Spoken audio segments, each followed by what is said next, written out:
ও স্বামী আমার, সন্তান অনেক দিন হয়ে গেল আমাদের থেকে অনেক দূরে চলে গেছে, কি করে জানতে পারলাম না। ও স্বামী আমার, একটু ঢাকায় যাইয়া দেখো আমার সন্তান কষ্টে আছে না সুখে আছে, একটু খোঁজ খবর নিয়ে আসো। এবার স্বামী বেচারা ডেকে বলে, ও বিবি আমার, আমি ঢাকা যাইতে প্রস্তুত, কিছু খাবার দিবার কিনা দেয়া দেও। এবার স্বামী বেচারা বলে, আগামীকাল আমি ঢাকার উদ্দেশ্যে সন্তানকে দেখার জন্য রওনা হব। ওই বিবি যখন জানতে পারলেন সন্তানকে দেখার জন্য স্বামী ঢাকায় যাবে, এবার বিবি গরুর গোশত রান্না করে একটা বাটির মধ্যে ঢুকাইয়া স্বামী বেচারার ব্যাগের মধ্যে যখন দেয়া দেয়, আর ডেকে বলে, ও স্বামী আমার, নিজের হাতে সন্তানটাকে গরুর গোশত খাওয়ায় আসবা, কারণ কতদিন হয়ে গেল সন্তানকে খাবার খাওয়াইতে পারি নাই, নিজের হাতে খাবার খাওয়াইলে মনে বড় শান্তি পাবো গো স্বামী। ও স্বামী আমার, যান ঢাকার উদ্দেশ্যে আপনি রওনা হয়ে যান। স্বামী বেচারা ঢাকার উদ্দেশ্যে রওনা হয়। ঢাকার উদ্দেশ্যে যাওয়ার পরে ভার্সিটির সামনে যখন দাঁড়ায় গেলেন, ভার্সিটির সামনে দাঁড়াইয়া এবার স্বামী বেচারা সন্তানের পরিচয় দেয়, ছাত্রদেরকে ডেকে বলে, যাও অমুক ছেলের বাবা আমি, যাইয়া তাকে বলো তোমার বাবা ভার্সিটির সামনে দাঁড়ায় আছে। এবার সন্তান দৌড়ায় আসছে, সন্তান আসার পরে গেটের সামনে দাঁড়ায় দেখে বাবা কৃষি কাজ করে যেই পোশাক পরে, ওই পোশাক পরে ঢাকা ভার্সিটির সামনে হাজির। এবার সন্তানটা ওই জায়গার মধ্যেই দাঁড়ায় আছে, বাবার সামনে যায় না। আর বাবা বেচারা সন্তানকে দেখে চোখের পানি ফালায়া কান্না করে, সন্তানটা কেমন যেন আগের থেকে একটু শুকায়া গেল। ওই স্বামী বেচারা বাবাটা যখন তাকায় সন্তানকে নিয়ে চিন্তা করে, এবার সন্তান বিপরীত চিন্তা করে, আমার বাবা যেই পোশাক পরে মজবুরু আই সাইয়্যিদ আলম, মদুরু মজবুরু আই সাইয়্যিদ আলম, दीदार दिखाते नहीं आवाज सुना दो, दीदार दिखाते नहीं आवाज सुना दो, मैं सूरत यूसुफ को नहीं चाहने वाला, मैं सूरत यूसुफ को नहीं चाहने वाला, मैं कैस की मानंद नहीं आशिक लैला, मैं कैस की मानंद नहीं आशिक लैला, मैं आशिक मौला हूँ मेरा इश्क दीवाना, मैं आशिक मौला हूँ मेरा इश्क दीवाना, ये जुमला जहाँ जिसकी तजल्ली से उजाला, ये जुमला जहाँ जिसके तजल्ली से उजाला। अल्हम्दुलिल्लाह। नहायत काबिल एहतराम उरखलिया मध्यपाड़ा बड़ बाड़ी प्रवासी যুবক বৃন্দের উদ্যোগে আয়োজিত 11তম ইসলামী মহাসম্মেলনে উপস্থিত মুহতারাম সম্মানিত সভাপতি, প্রধান অতিথি, বিশেষ অতিথি হযরত ওয়াইজিনে کرام, আল্লাহ পাকের আশিকিন, জাকিরিন, শাকিরিন, মুহিব্বিন, মুরব্বিয়ান আওয়াম, কলিজার টুকরা আমার সমবয়সী যুবক বন্ধুগণ, স্নেহের ছোট পর্দার আড়ালে অবস্থানরতা সম্মানিতা মা ও বোনেরা, সৃষ্টির মহান স্রষ্টা দয়াময় রব্বুল আলামিনের দরবারে সর্বপ্রথম কালিমাতু শুকরিয়া জ্ঞাপন করছি, যে মহান মালিক ফিতনা ফাসাদের সময়ে দুনিয়াবি সমস্ত প্রকার ঝামেলা থেকে পারে করে রসুলের বাসমতে জান্নাতের বাগান, বেহেশতের বাগানের মধ্যে আপনার আমাকে সমস্ত ভাইদেরকে আল্লাহ তাআলা মুহাব্বত করে এখানে আসার এবং বসার তৌফিকটুকু দান করেছেন। নিয়ামতের শুকর আদার লক্ষ্যে মুসলিম হিসাবে উচ্চ কণ্ঠে দিল থেকে সকলে বলি আলহামদুলিল্লাহ। দামি মুবারক মজলিস পেয়ে আপনারা খুশি না বেজার? কেমন খুশি? অনেক খুশি। কারণ এই দামি মুবারক মজলিস বারবার হয় না, এগুলা বারবার আসে না। রসুলের বাস্য মতে এটা জান্নাতের বাগান। কিসের বাগান? তো জান্নাতের বাগান কি চাইলেই করা যায়? রসুল বলেন এই জান্নাতের বাগানে যারা বসবে আল্লাহ তাআলা তাদের সগীরা গুনাহগুলা মাফ করে দেয়। শেষ পর্যন্ত যারা থাকবে চোখের পানি ফালায়া যারা রবের দরবারে কান্নাকাটি করবে এবং রবের কাছ থেকে ক্ষমা নিতে পারবে, আল্লাহ রসুল বলেন 2 ফোঁটা চোখের পানির বিনিময়ে আল্লাহ তাআলা তাদের কবিরা গুনাহগুলো আল্লাহ ক্ষমা করে দেন। তো দামি মুবারক মজলিসে বসতে পেরে আমরা খুশি না বেজার? কেন খুশি হইলাম? আল্লাহ তাআলা আমাদের জিন্দেগীর সগীরা গুনাহ, কাবীরা গুনাহ, সমস্ত গুনাহ এই মাহফিলের মাধ্যমে কি করবেন? মাফ করে দিবেন। খুতবাতে একখান আয়াত পড়েছি, আয়াতকে সামনে রেখে 2টি কথা বলার ইরাদা করেছি। ওমা তৌফিকি ইল্লা বিল্লাহ। আল্লাহ তাআলা বলেন ওয়াসাইনাল ইনসানা বিওয়ালিদাইহি হামালাতুহু উম্মুহু ওয়াহনান আলা ওয়াহনিন ওয়া ফিসালুহু ফি আমাইন আনিশকুরলি ওয়া লিওয়ালিদাইক ইলাইয়াল মাসির। আল্লাহ তাআলা বলেন ওয়াসাইনাল ইনসান, আমি আল্লাহ দুনিয়ার সমস্ত ইনসানদের কাছে ওসিয়ত করলাম। ওসিয়ত করেছে কে? ওয়াসাইতু ওয়াসাইনা, আমি আল্লাহ ইনসানদের কাছে ওসিয়ত করেছি। ইনসান বলতে কাকে বোঝানো হয়? 2 হাত পা বিশিষ্ট, একটা মাথা বিশিষ্ট, 2 চক্ষুওয়ালা, 2 পাওয়ালা, যে মানুষটা হাঁটতে পারে, চলতে পারে, খাইতে পারে, রবকে রব বলে ডাকতে পারে, ওই মানুষটাকে কোরআনের ভাষায় ইনসান বলা হয়। এখন এখানে যারা উপস্থিত আছেন আমরা সবাই ইনসান কি ইনসান না? তো আল্লাহ তাআলা আমাদেরকে নিয়ে কথা বলেন ওয়াসাইনাল ইনসানা বিওয়ালিদাইহি হামালাতুহু উম্মুহু ওয়াহনান আলা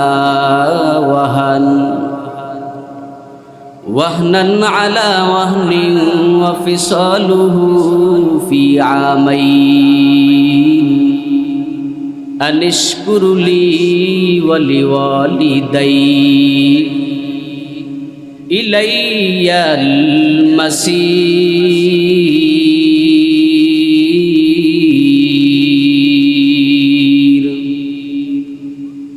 আল্লাহ তাআলা বলেন ওয়াসাইতু ওয়াসাইনা, আমি আল্লাহ তাআলা দুনিয়ার সমস্ত ইনসানদেরকে ওসিয়ত করে জানায় দিলাম, হ্যাঁ দুনিয়ার ইনসানের দল, আমি আল্লাহ তোমাদেরকে ওসিয়ত করে করে করে করে জানায় দিলাম তোমরা তোমাদের মা বাবার সাথে ভালো ব্যবহার করবা।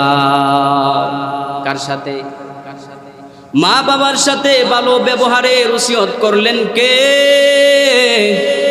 আমার আল্লাহ বলেন হে দুনিয়ার ইনসানের দল,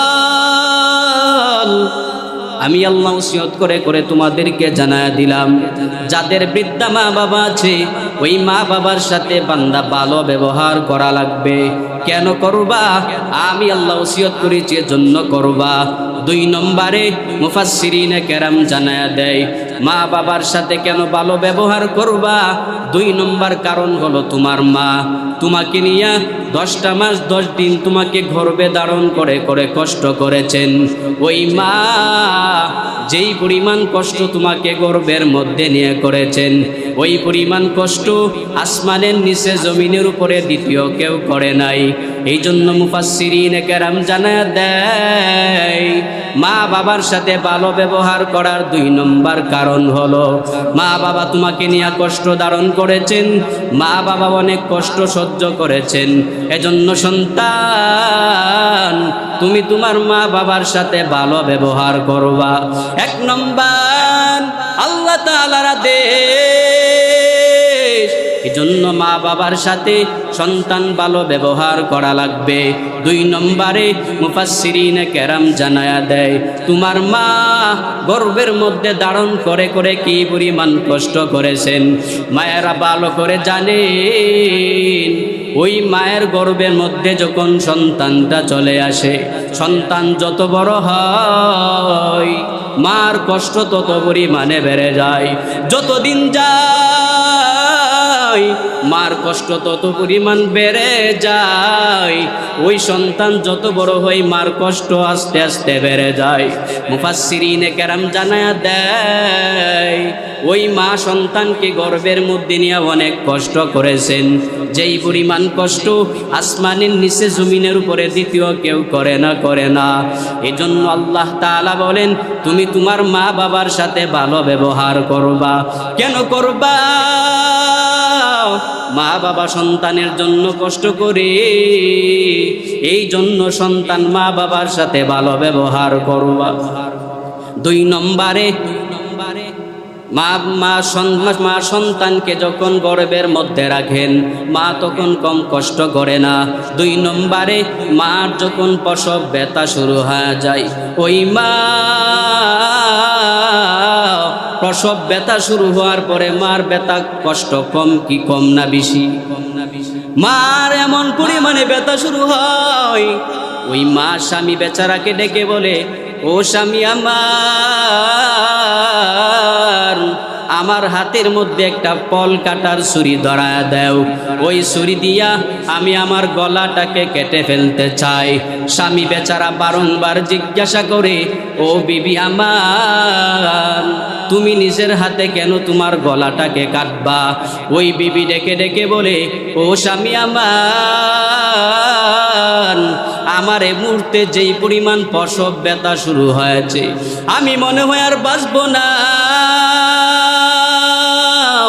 কষ্ট সহ্য করতে পারি না। ও স্বামী আমার, আপনি আমাকে মাফ করে দেন। ওই বৌমা শাশুড়িকে ডেকে ডেকে বলে, ও শাশুড়ি মা, ও শ্বশুর আমার, আপনাদের সঙ্গে আমি দীর্ঘদিন যাবৎ চলাফেরা করেছি। ও শ্বশুর আমার, ও শাশুড়ি মা, আপনি দয়া করে করে আমাকে মাফ করে দেন। এবার শ্বশুর মিয়া সান্ত্বনা দেয়, শাশুড়ি মা বৌমাকে সান্ত্বনা দেয়, কিন্তু সান্ত্বনা দিলে কি আর ব্যথা কমে যায়? না না, বলে মার ব্যথা তো বিন্দু পরিমাণে কমে না।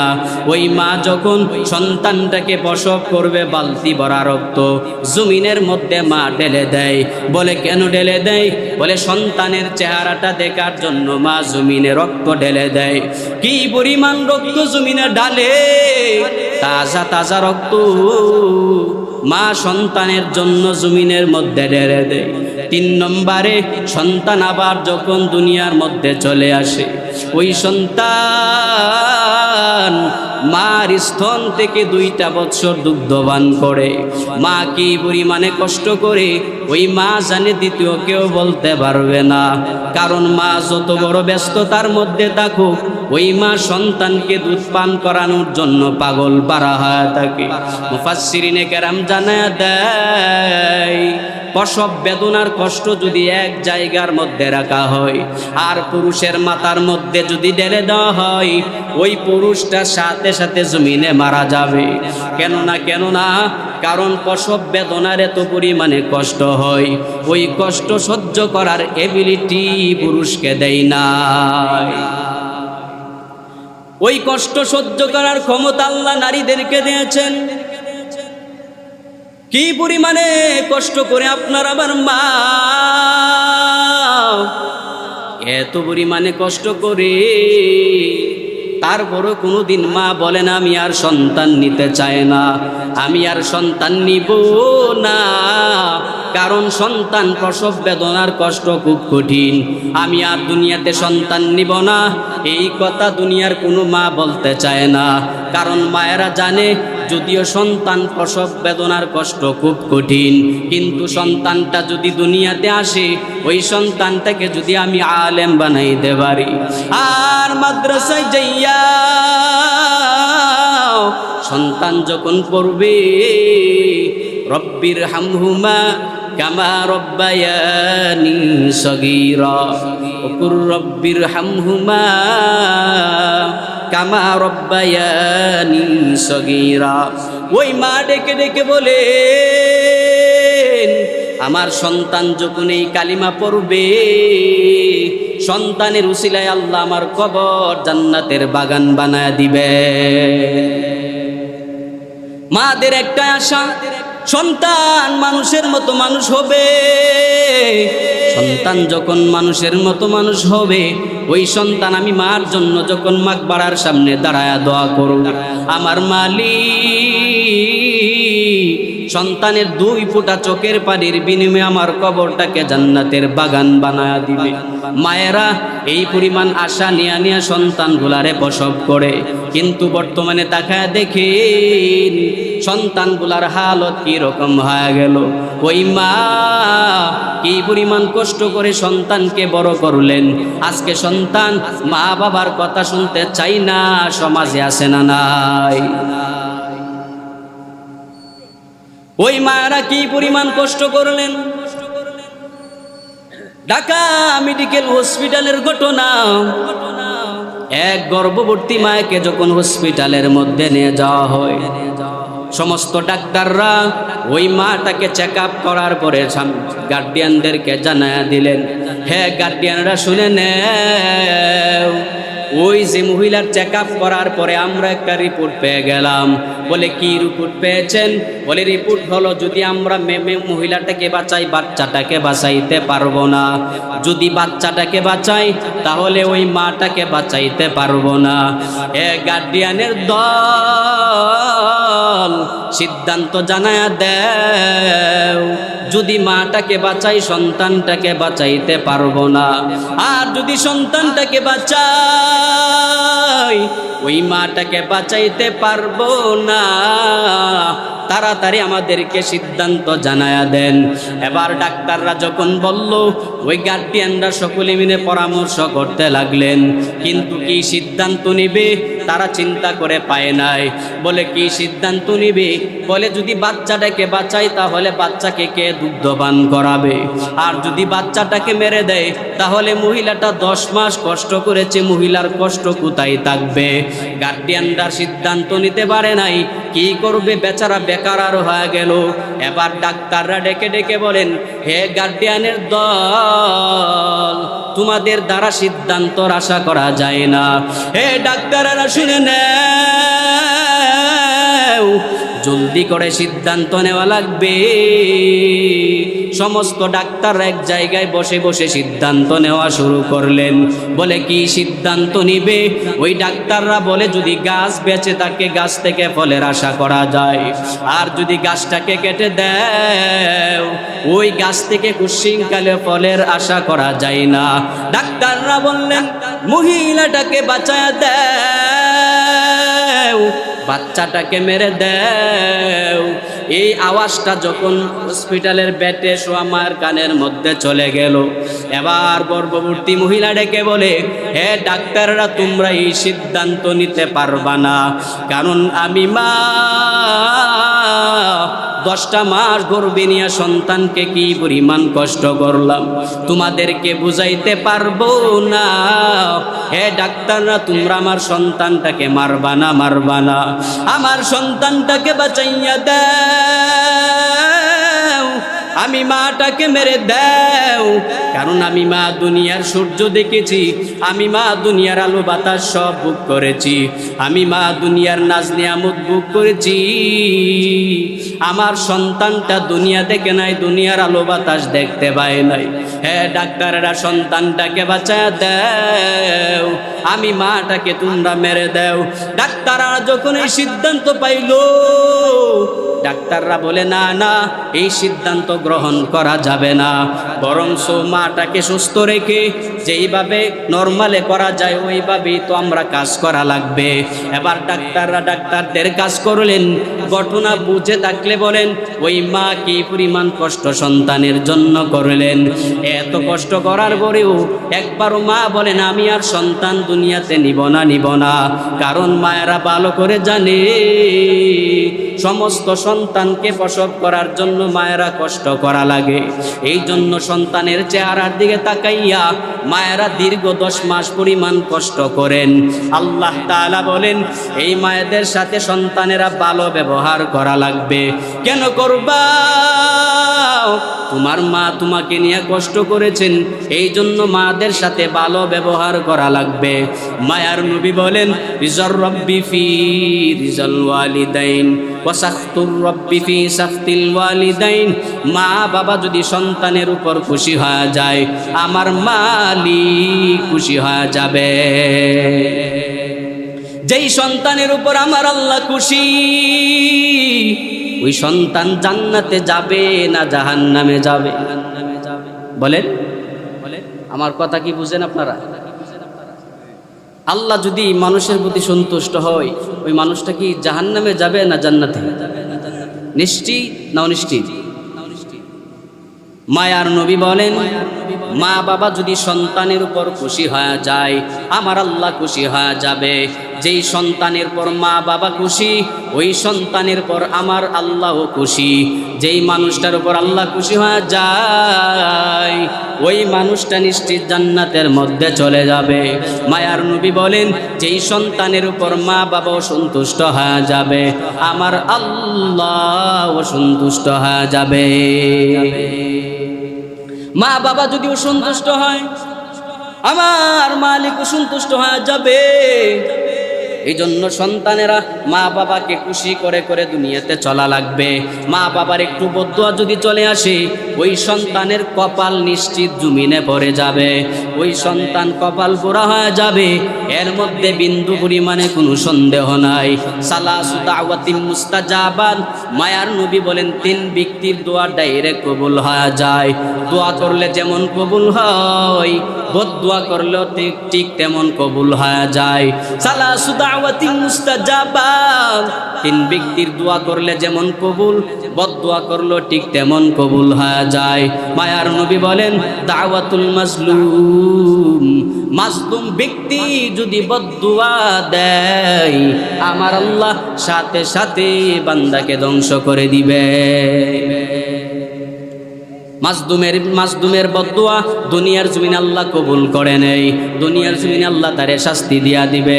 দাওয়াতুল মাজলুম, দাওয়াতুল মুসাফির, 2 নম্বরে মুসাফির বদদুয়া করলে যেমন কবুল হয়ে যাবে, দোয়া করলো ঠিক তেমন কবুল হয়ে যাবে। মুসাফির যদি আসে, ওই মুসাফিরের কাছ থেকে বান্দা একটু দোয়া নিবা। হে মুসাফির ভাই,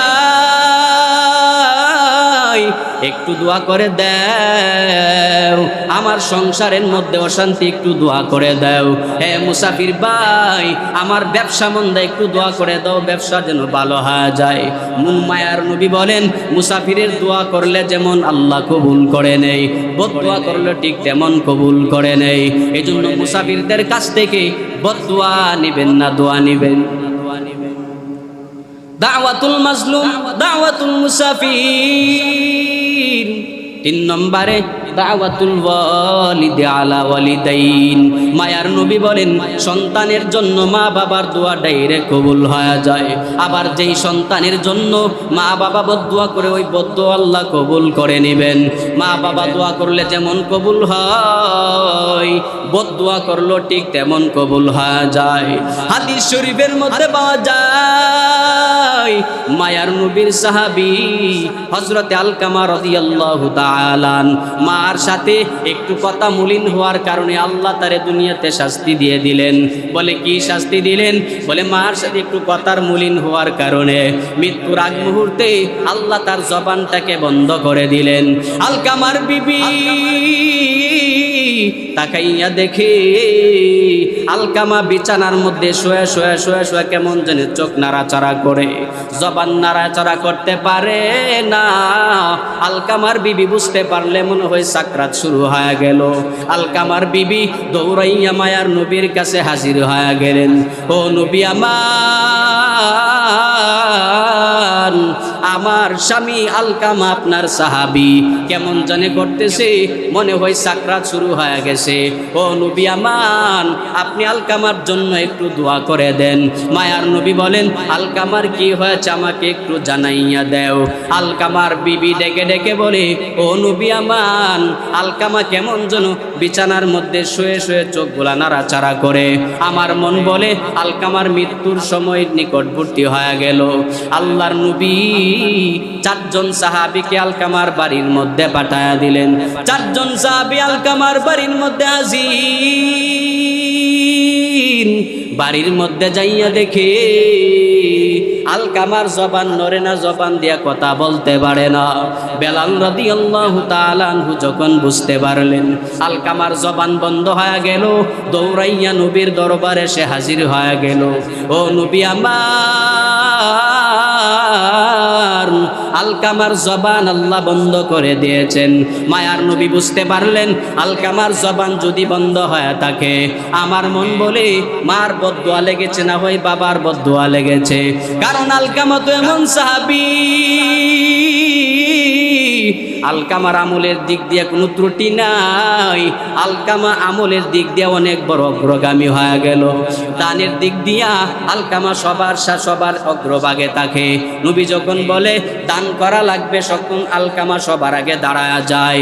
আমলের ক্ষেত্রে মায়ার নবীর পিছনে পিছনে 5 বেলার নামাজ পড়ে আলকামা। আমার নবী বুঝতে পারলেন মনে হয় মা বাবার বদদুয়া আলকামার উপর লেগে গেল। এবার নবী আমার বেলালকে ডেকে ডেকে বলে, রে বেলাল, আলকামার বাড়ির মধ্যে চলে যাও, যাইয়া দেখো আলকামার মা বাবা বেঁচে আছে কিনা। বেলাল আলকামার মার বাড়ির মধ্যে চলে গেলেন। যাইয়া দেখে আলকামার বাবা নাই, আলকামার বৃদ্ধা মা আছে। এবার বেলাল আলকামার মার কাছে যাইয়া সালাম জানায়া দিলেন, আর ডেকে ডেকে বলে, ও আলকামার মা, মায়ার নবী আপনাকে সালাম জানিয়েছেন যাওয়ার জন্য। আলকামার মা শুনে অনেক বড় খুশি হয়ে গেলেন। রহমাতাল লিল আলামিন আমাকে সালাম জানিয়েছেন, আমার কপাল কি পরিমাণে ভালো। মায়ার নবী আমাকে সালাম জানিয়েছেন, আমি যাওয়ার জন্য রাজি আছি। এবার আলকামার মা আলকামা বেলালের সাথে নবীর দরবারে চলে গেলেন। নবীর কাছে যাওয়ার পর মায়ার নবী ডেকে ডেকে বলে, রে আলকামার মা, আলকামার সম্পর্কে আমাকে, হ্যাঁ বেলাল যাও, জলদি করে গর্ত খনন করে নেও। ওই গর্তের মধ্যে আগুন ধরাইয়া আলকামাকে আগুনের মধ্যে দুনিয়াতে ফুরাইয়া দাও। এই শব্দটা যখন আলকামার মার কানের মধ্যে চলে গেল, এবার আলকামার মা চিৎকার দিয়া বলে, নবী আমার, ওই আলকামাকে আমি 10টা মাস গর্ভের মধ্যে ধারণ করলাম। ওই আলকামাকে আমি 2 বছর দুগ্ধপান করিয়েছি। ওই আলকামাকে দুনিয়াতে পুরাইতে পারবেন না, কারণ আমি মা যত বড় যত পাষাণ হই না কেন, সন্তানের সামনে আমি মা পাষাণ হয়ে থাকতে পারি না। আলকামাকে যখন পুরায় ফেলবেন, এই আওয়াজটা আসার পরে আমি মা টিকে থাকতে পারি নাই। ও নবী আমার, জান জান, আমি আলকামাকে ক্ষমা করে দিলাম। মায়ার নবী বেলালকে ডেকে বলে, রে বেলাল, এবার আলকামার অবস্থাটা আমাকে জানাও। বেলাল আলকামার বাড়ির মধ্যে দৌড়া চলে গেল। যাইয়া দেখি আলকামার জবান দ্বারা কালিমা উচ্চারণ হইতেছে। কি বুঝলেন? ওই আলকামার মা যখন ক্ষমা করে দিলেন, এবার আলকামার জবান দিয়া অটোমেটিক কালিমার উচ্চারণ শুরু হয়ে গেল। মায়ার নবী বলেন, মা বাবা বদদুয়া করলে যেমন বদদুয়া লেগে যায়, ঠিক দোয়া করলেও দোয়া কবুল হয়। এই কথা বিশ্বাস করাই লাগবে, কেননা সালাসু দাওয়াতিন মুস্তাজাবান, মা বাবার দোয়া যে কবুল, মা বাবার বদদুয়া করলে যে কবুল, নবী বলেন লা শাক্কা ফিহি, মা বাবা দোয়া করলে কবুল, তার মধ্যে কোনো সন্দেহ নাই। বদদুয়া করলে কবুল হয়, বিন্দু পরিমাণে কোনো সন্দেহ নাই। এই জন্য যাদের মা বাবা আছে আজকে থেকে ওয়াদা করে যাব, মা বাবাকে খেদমত করব, ওই মা বাবার যতটুকু প্রয়োজন আমরা হাজতগুলা পূরণ করে নিব। মা বাবা আমাদের কাছে কেন চাবে? চাওয়ার আগেই তো আমরা মা বাবার হাজত পরিপূর্ণ করে দিব। ওই মা বাবা চাওয়ার আগে পানের ব্যবস্থা করে দিব। মা বাবা কেন 10 টাকার পান আমার কাছ থেকে চায়া নিবে? কেননা আমি তো সন্তান, আমি মা বাবার দরদটা সন্তান হিসাবে বোঝা লাগবে। ওই বাবা 5 টাকার পান দিয়ে 5 দিন চালাইতে পারে। ওই বাবা সন্তানের কাছে যাইয়া বলে, হে সন্তান আমার, তুমি আমারে 5 টাকা দাও আমি পান কেনার জন্য। হে সন্তান, আমি তোমার কাছে বলতে চাই, তোমার বাবা কেন তোমার কাছে চায়া চায়া টাকা নেওয়া লাগবে? তোমার বাবা না চাইতে তোমাকে কত টাকাই তো তোমার পেছনে খরচ করেছে। তোমার বাবা কত কিছু তোমার জন্য করেছে। সূর্য যখন পূর্ব দিক থেকে উদয় হয়ে যায়, পশ্চিম দিকে অস্ত যায়, ওই বাবা সকালবেলা ঘর থেকে যখন বের হয়ে গেল, বাবার মনের মধ্যে টেনশন, যদি আজকে কাজ না করে ঘরের মধ্যে ফিরে আসি, আমার সন্তানগুলা উপভোগ থাকবে, সন্তানের খাবার পাওয়া যাবে না, সন্তানদের কি খাওয়াবো? ওই বাবার মনে মনে টেনশন, যেই কোনো কাজ হলেও আমি করে ঘরের মধ্যে টাকা নিয়ে চলে যাওয়া লাগবে, কারণ করে যদি টাকা ছাড়া যায় সন্তানের মুখে খাবার দিতে পারবো না, বিবির মুখে খাবার দিতে পারবো না। এই চিন্তা করে করে বাবা ঘর থেকে সকালবেলা বের হয়ে যায়। সকালবেলা বের হইয়া ওই বাবা কাজের ফিকির নিয়ে নিয়ে সারাদিন ঘুরে, আর মাথার গাম পায়ে পালাইয়া সূর্য যখন অস্ত যায় আবার বাবাটা ঘরের মধ্যে হাজিরা দিয়া দেয়। ওই বাবা সারাদিন কাজ করে করে ক্লান্ত হয়। ক্লান্ত হইয়া যখন বাবা একটু বিশ্রাম করবে, আবার বাবার মনের মধ্যে বড় চিন্তা ঢুকে যায়, সামনে তো ঈদের মৌসুম, আমি কি করে সন্তানের মুখে হাসি ফুটাবো? আমার সন্তানের মুখে হাসি ফুটানো লাগবে, কিন্তু ঘরে বসে থাকলে হবে না। ওই সন্তানের জন্য আমাকে পরিপূর্ণভাবে কাজ করা লাগবে। ওই বাবা যখন দেখলেন ওই সন্তানের জন্য ঈদের মৌসুমে একটা নতুন জামা খরিদ করা লাগবে, ওই বাবা চিন্তা করতে লাগলেন, আমার তো কাজ নাই, কর্ম না, আমি কি করে সন্তানকে নতুন জামা দিব? এবার পার্শ্ববর্তী ভাইকে ডেকে বলে, হে ভাই আমার, আমাকে 500 টাকা ধার দাও, আমি সন্তানকে ঈদের জামা দেওয়ার জন্য। ঈদ যখন চলে যাবে আমি রুজি রোজগার করে তোমার 500 টাকা আমি তোমাকে দিয়া দিব। এই বাবা এত টেনশন করে করে সন্তানগুলারে মানুষের মতন মানুষ বানাইতে চায়। কেন চাই জানুনি? ওই মা বাবা চিন্তা করে সন্তান আমার চেহারাটা উজ্জ্বল করবে, সন্তান আমার বংশের সম্মান রক্ষা করবে। এই চিন্তা নিয়া মা বাবা সন্তানের পিছনে মেহনত করে কি পরিমাণ কষ্ট করলেন। ওই এক বাবা ঢাকা ভার্সিটির মধ্যে সন্তানকে পড়াশোনা করানোর জন্য বড় একটা স্বপ্ন দেখলেন। দিনমজুর কৃষক বাবা মনে মনে সিদ্ধান্ত নিয়ে নেয়, বলে আমি যেমন কৃষক, সন্তানটাকে কৃষক বানাইতে চায় না। আমি যেমন দিনমজুর, দিন আনি দিন খাই, আমার সন্তানটাকে এত কষ্ট করাইতে পারবো না। বলে কি করব? মনে মনে বাবা বসে বসে চিন্তা করতে লাগলেন। চিন্তা একটা সিদ্ধান্ত নিয়ে নিলেন, বলে আমার সন্তানটাকে আমি বড় ডাক্তার বানাইব, আমি আমার সন্তানটাকে বড় ইঞ্জিনিয়ার বানায় ফেলবো, আমি আমার সন্তানটাকে প্রফেসর বানাবো। বাবা মনে মনে সিদ্ধান্ত নিলেন এই সন্তানগুলারে কাজে লাগানো লাগবে। এই সিদ্ধান্ত নিয়ে বাড়ির মধ্যে হাজির। যাইয়া বলে বিবি আমার এই সন্তানটাকে ঢাকা ভার্সিটির মধ্যে ভর্তি করায় বড় ডাক্তার বানাইতে চাই। এ বিবি আমার তাড়াতাড়ি সিদ্ধান্ত জানায় দাও, কি করা যায়, কি করা যায়। এবার বিবি ডেকে বলে, ও স্বামী আমার, সন্তানটাকে বড় ডাক্তার বানাইতে চাও, তা তো ভালো কথা, সিদ্ধান্তটাও ভালো, কোনো অসুবিধা নাই। ও স্বামী আমার, ডাক্তার বানাইতে গেলে অনেকগুলা টাকার প্রয়োজন, কোথায় টাকা পাবেন, সন্তানকে কিভাবে পড়ালেখা করাবেন। এবার স্বামী বেচারা ডেকে বলে, ও বিবি আমার, আমি আমার শরীরের রক্ত বিক্রি করে করে সন্তানটাকে পড়ালেখা করাইতে চাই। এবার বিবি উৎসাহ পাওয়ার পরে বিবি ডেকে বলে, ও স্বামী আমার, আমি আপনার সিদ্ধান্ত মেনে নিলাম, সন্তানটাকে প্রাইমারি স্কুলে ভর্তি করানো হয়। স্কুলের পড়ালেখা শেষ করার পরে এবার বাবা চিন্তা করতে লাগলেন, আমি আমার সন্তানটাকে ভার্সিটির মধ্যে ভর্তি করবই, যত কষ্ট হোক না কেন আমি আমার সন্তানটাকে ভর্তি করব, কেউ ফিরাইতে পারবে না, প্রয়োজনে আমার শরীরের রক্ত বিক্রি করে করে করে করে সন্তানটাকে পড়াবো।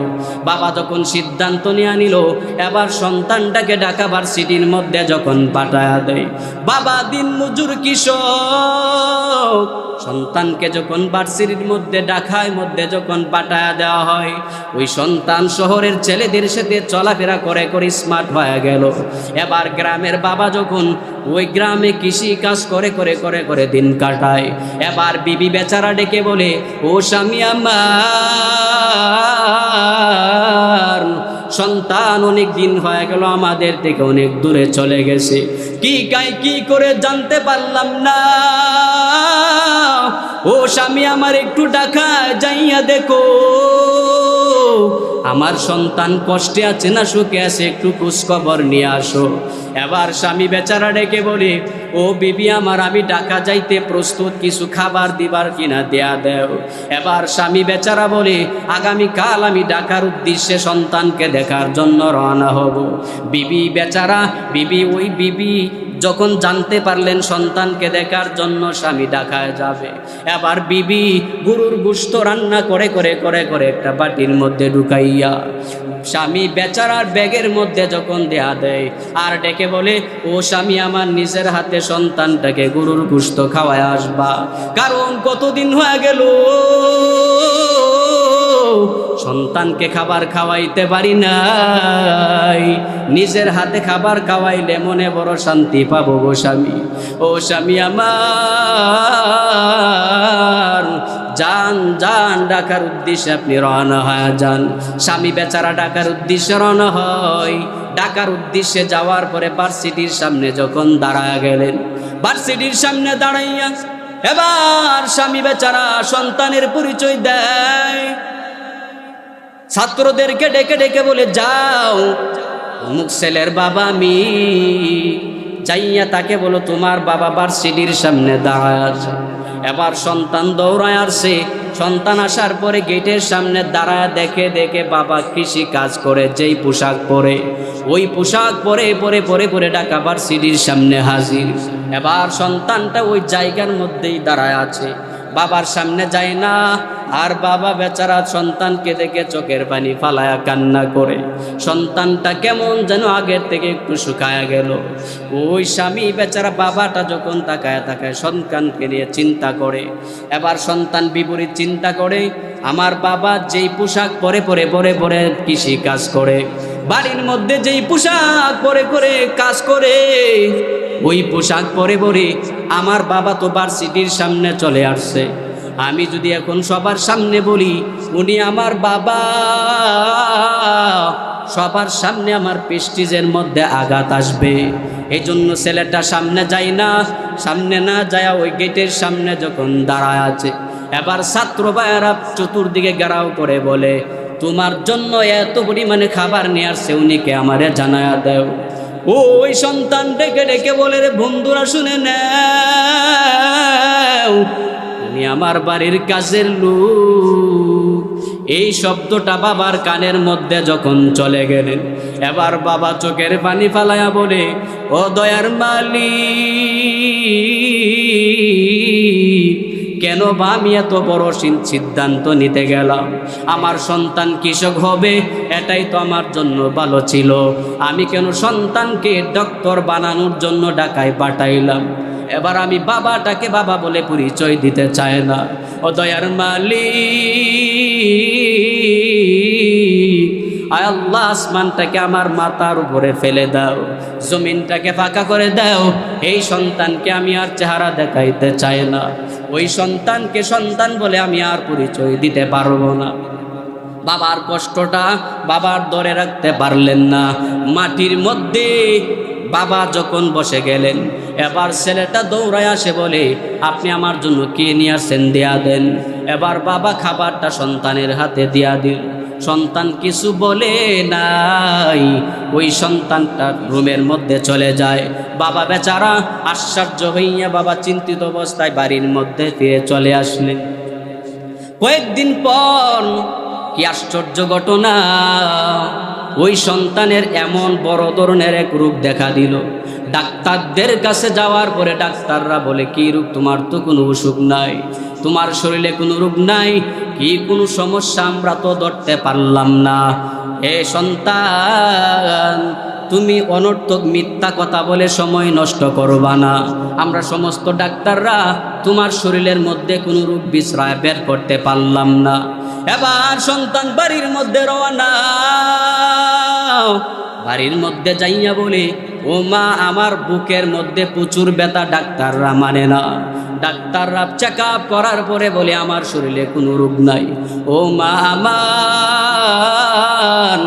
আমি ব্যথায় অস্থির হইয়া আমি পাগল পারা হয়ে যায়, ধৈর্য ধারণ করতে পারি না। ও মা আমার, আপনি একটু ভালো ডাক্তারের কাছে আমাকে নিয়ে যান না। এবার মার মন তো নরম, মা যখন ডাক্তারের কাছে নিয়ে হাজির হয়ে গেল, এবার ডাক্তার নতুন করে চেক আপ করে দেখে সন্তানের কোনো রোগ নাই।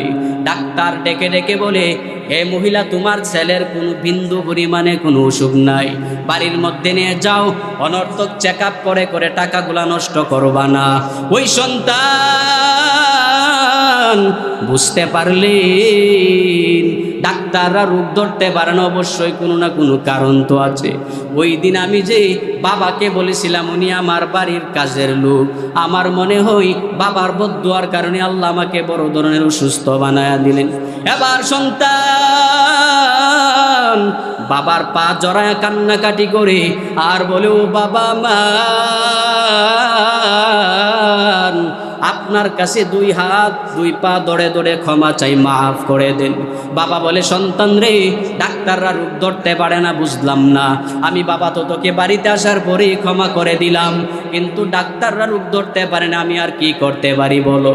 ওই সন্তান যখন বাবার পায়ে ধরলো, দরে যখন মাথাটা উঁচু করে সন্তান দাঁড়ায় গেল, সন্তান এবার বাবাকে ডেকে ডেকে বলে, ও বাবা মান, মাটিতে শোয়ার আগে যেই পরিমাণ ব্যথা ছিল, এখন উঠে দাঁড়ানোর পরে আমার আর কোনো ব্যথা নাই।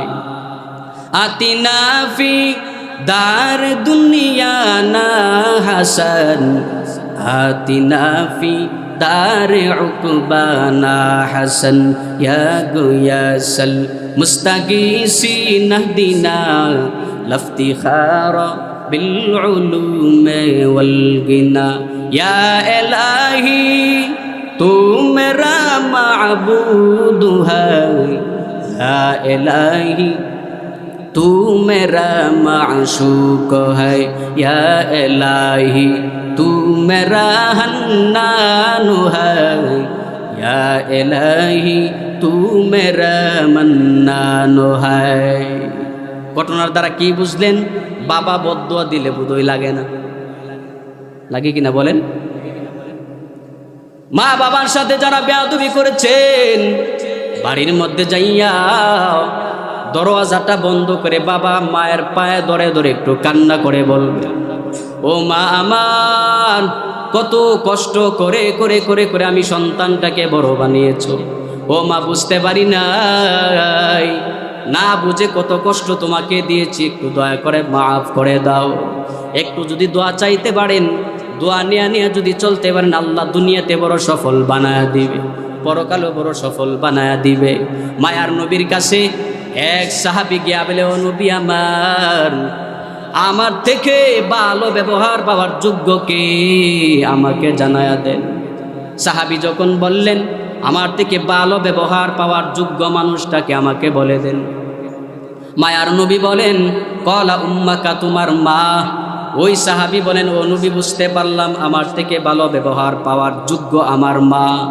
আবার প্রশ্ন করলেন, ও নবী আমার, তারপরে বলেন আমার থেকে ভালো ব্যবহার পাওয়ার যোগ্য মানুষটাকে। এবার নবী আমার দ্বিতীয়বার বলেন, সুম্মা উম্মাকা, হে সাহাবী শুনে নেও, তোমার থেকে ভালো ব্যবহার পাওয়ার যোগ্য হলো তোমার মা। দ্বিতীয়বার প্রশ্ন করা হলো, দ্বিতীয়বারও বলল তোমার মা। তৃতীয়বার যখন প্রশ্ন করা হয়, এবার নবী আমার বলেন, সুম্মা উম্মাকা, এই সাহাবী তোমার মা তোমার থেকে ভালো ব্যবহার পাওয়ার সবচেয়ে বেশি যোগ্য। সাহাবী তৃতীয়বার পাওয়ার পরে চতুর্থবার এবার নবীকে প্রশ্ন করলেন, ও নবী আমার, এবার আমার থেকে চতুর্থ পারের মতন ভালো ব্যবহার পাওয়ার যোগ্য কে? এবার মায়ার নবী বলেন, সুম্মা আবাকা, চতুর্থবার তোমার বাবা। মায়ার নবীর কাছে আবার প্রশ্ন করা হয়, ও নবী আমার, বাবার পরে তারপরে ভালো ব্যবহার পাওয়ার যোগ্য মানুষটাকে? নবী আমার বলেন, সুম্মা আদনাকা ফা আদনাক, হে সাহাবী শুনে নেও, তোমার বাবা চতুর্থবার তোমার থেকে ভালো ব্যবহার পাওয়ার যোগ্য। তোমার বাবার পরে তোমার পাড়া বেশি প্রতিবেশী যাদের সাথে চলাফেরা করো, তারা তোমার কাছ থেকে ভালো ব্যবহার পাওয়ার যোগ্য। বুঝে থাকলে বলেন, মার কথা কতবার বলা হয়েছে, বাবার কথা কতবার, পাড়া বেশি প্রতিবেশীর কথা কতবার? মায়ার নবী মার কথা কেন তিনবার বললেন? মুফাসসিরিনে কেরাম জানায়া দেয়, তোমার মা তোমাকে নিয়ে তিন ধাপে ধাপে কষ্ট করলেন। ওই ধাপে এক নম্বরে তোমার মা তোমাকে নিয়ে গর্ভ ধারণ করে করে কষ্ট করলেন। 2 নম্বর, তোমার মা প্রসব বেদনার কষ্ট সহ্য করেছেন। 3 নম্বরে তোমার মা তোমাকে নিয়ে 2.5 বছর দুগ্ধপান করিয়েছেন। আল্লাহ তাআলা বলেন, ওয়াসাইনাল ইনসানা বিওয়ালিদাইহি হামালাতুহু উম্মুহু ওয়াহনান আলা ওয়াহান আলা ওয়াহনিন ওয়া ফিসালুহু ফি আমাইন আনিশকুরলি ওয়া লিওয়ালিদাইক ইলাইয়াল মাসির। আল্লাহ বলেন, হে দুনিয়ার ইনসানেরা শুনে নাও, তোমার মা তোমার থেকে ভালো ব্যবহার পাওয়ার যোগ্য। মা যখন ভালো ব্যবহার পাবে, বাবা বোধহয় পাবে না। বাবার সাথেও ভালো ব্যবহার করা লাগবে। আল্লাহ তাআলা বলেন, মা বাবার সাথে ভালো ব্যবহার করার পরে আনিশকুরুলি ওয়ালি ওয়ালিদাইক, 2 নম্বর, আমি আল্লাহ তাআলা কৃতজ্ঞ বান্দা হওয়া লাগবে। কি বান্দা? আমি আল্লাহর কৃতজ্ঞ বান্দা হওয়া লাগবে। আনিশকুরলি ওয়ালি ওয়ালিদাইক ইলাইয়াল মাসির। আমি আল্লাহর কৃতজ্ঞ কেমনে হইবা? বলে মায়ার নবীর কাছে সাহাবায়ে কেরাম গিয়া বলে, ও নবী আমার থেকে ভালো ব্যবহার পাওয়ার যোগ্য হলো আমার মা। ও নবী আমার, আপনি এখন আমারে জানাইয়া দেন, আমার মা বাবার খেদমত করার পরে আমি কোন আমলটা করলে আল্লাহর নিকটবর্তী বান্দা হতে পারবো? এবার মায়ার নবী জানাইয়া দেয়, মা বাবার খেদমত করার পর তুমি 5 বেলার নামাজ জামাতে গিয়ে মসজিদে আদায় করো। 5 বেলার নামাজ জামাতে গিয়া যদি মসজিদে আদায় করতে পারো গো, তোমার আল্লাহ তাআলা 50 ওয়াক্ত নামাজের সব ঢুকায় দিবে। তো মা বাবা খেদমত করার পরে উত্তম আমল কি বলেন? 5 বেলার নামাজ। 5 বেলার নামাজ যদি কেউ জামাতে পড়ে, আল্লাহ তাআলা তাকে কত ওয়াক্ত নামাজের সওয়াব দিবেন? এত বড় ফজিলত, 50 ওয়াক্ত নামাজের সওয়াব। তো এখন 50 ওয়াক্ত নামাজের ফজিলত বুঝলাম, শুনলাম, এখন কি 5 ওয়াক্ত নামাজ পড়বেন না ছাড়বেন? বলনেওয়ালা, শ্রবণ করনেওয়ালা আল্লাহ তাআলা সকলকে আমল করার তৌফিক দান করুক। সকলে বলেন আমিন। ওয়া আখিরু দাওয়ানা আলহামদুলিল্লাহি রাব্বিল আলামিন।